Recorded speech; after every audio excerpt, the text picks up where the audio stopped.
So, what do you know? Even though I don't follow the news as much as I used to, I figured out that Donald Trump actually did follow through with that tariff and is excluding Mexico and Canada from the tariff, which is a good sign as far as Pan Americanism goes. A lot of people, another thing that's interesting is he'll be meeting with Kim Jong un a couple months from now. I think it was April. And what was hilarious is they had Obama's national security advisor on stating how, for the most basic meeting, Obama would prepare months and months and months. He'd have to prepare because he had to be prepared for even the most basic meeting, which led me to wonder what happened if there had to be an emergency meeting. But anybody that ever heard Obama talk without a teleprompter with the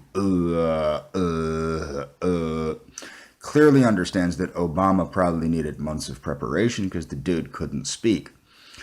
As for Trump, I am still very, very, very skeptical that Donald Trump has the best interests of the average American in mind. However, it is a good sign. This is the Trump that people like me voted for, a negotiator that was operating on peace through prosperity.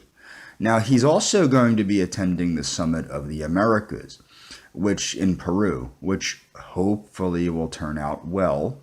And again, this is why people like me voted for Donald Trump, is negotiation and peace through prosperity. Similar to Lyndon LaRouche, the concept that every freaking problem has to be fixed with bullets is the idea that people like me wanted to get away from, and we wanted to go back to a nationalistic idea for the United States, an idea where the United States reclaimed American exceptionalism, and that we were exceptional because of the unique values that we stood for, which we have been getting away from since World War II. We've been going toward this imperialistic mindset, which is anti-American.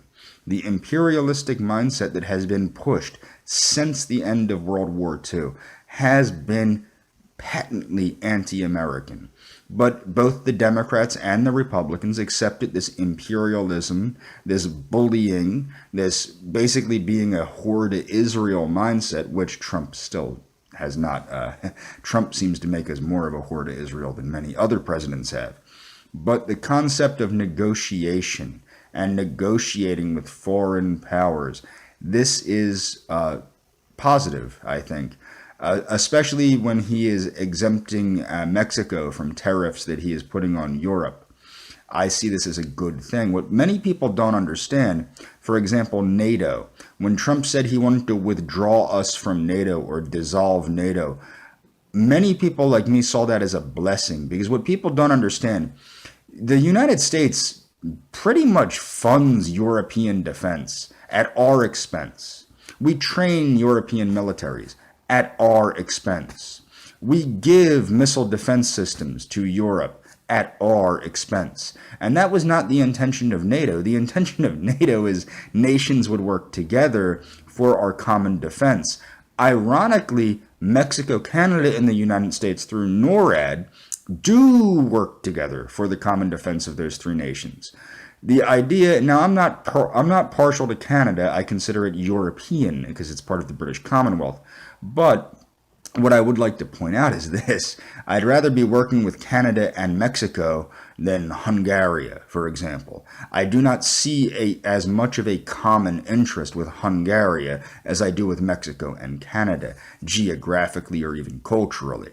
The problem that I'm seeing is that too many people in America have gotten away from Americanism and have started trying to reclaim this Europeanism, which is what we fled, which is why America exists the way America did, was to move away from the monarchism, move away from the Napoleonic liberalism, and move away from these crazy ideas that have taken Europe into such a dangerous direction, and which we see being implemented, thankfully, much later in the United States, but still in Canada you can see the detriment from these crazy pro-foreigner policies. And we have pro-immigration policies in the U.S. that we need to reinstitute Americanization, which is what we had. When my mother's family came here from Brazil, they were Italian. They were Americanized. They were made to speak